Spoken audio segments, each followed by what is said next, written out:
எல்லாருக்கும் நமஸ்காரம். நான் நாமகிரி சௌந்தரராஜன். நாராயணியம் டெய்லி பார்த்துட்டு வரோம்.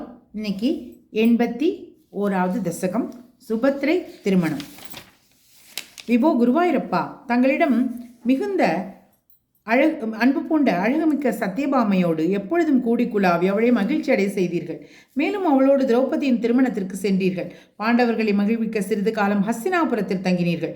பிறகு காண்டவம் என்ற வனத்தில் இந்திரபிரஸ்தம் என்ற புதிய நகரத்தை விஸ்வகர்மாவை கொண்டு பாண்டவர்களுக்காக நிர்மாணிக்க செய்து துவாரகைக்கு எழுந்தள்ளினீர்கள்.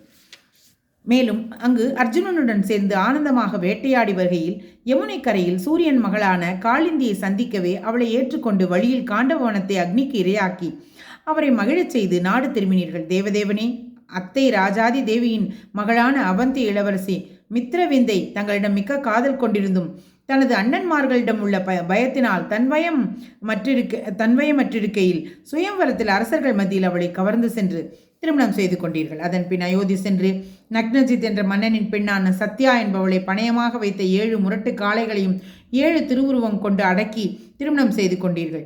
வேண்டிய வரம் அளிப்பவரே, கேகேய நாட்டு அரசகுமாரரான சந்தர்த்தனன் முதலியவர்களுடன் உடன் பிறந்தவளான பத்ரே என்பவளை தங்களுக்கு விவாகம் செய்து கொடுத்தனர். அவளும் தங்களது அத்தை கிருத்தகீர்த்தியின் மகள் தானாமே.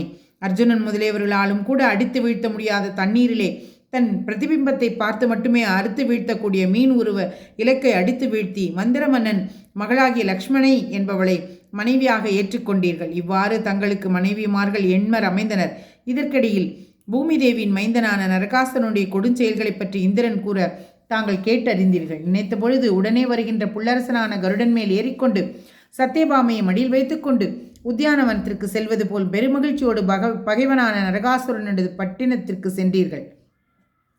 அந்நகரின் கோட்டை கொத்தளங்களை இடித்து தள்ளி படைகளை அழித்து அவற்றின் இரத்தத்தால் பிராக்யோதிஷபுரம் என்னும் அவனது பட்டணத்தை சோனிதபுரம் என்று பெயர் மாறும்படி செய்தீர்கள்.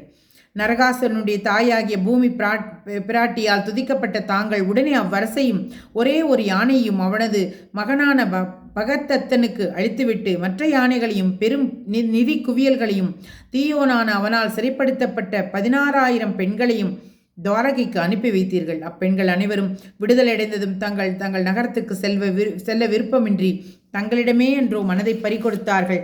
நரகாசுரனால் கவரப்பட்ட அதிதி தேவியின் 2 குண்டலங்களையும் திருப்பி அவளிடமே அளிப்பதற்காக தாங்கள் தேவமாதர்களும் கண்டு வெல்கும்படியாக அழகு படைத்த சத்யபாமையோடு தேவருலகம் சென்றீர்கள்.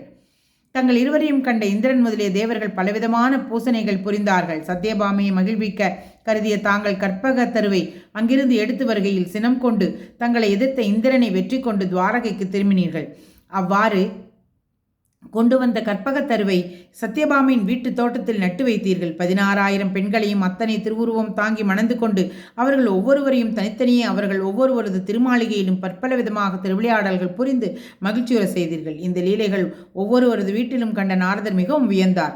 குருவாயூரப்பா, ஒவ்வொருவரிடமும் தாங்கள் 10 குழந்தைகளை பெற்றெடுத்தீர்கள். அப்படிப்பட்ட தாங்கள் என்னை காப்பாற்ற வேண்டுகிறேன் என்று பட்டத்திரி கூறுகிறார்.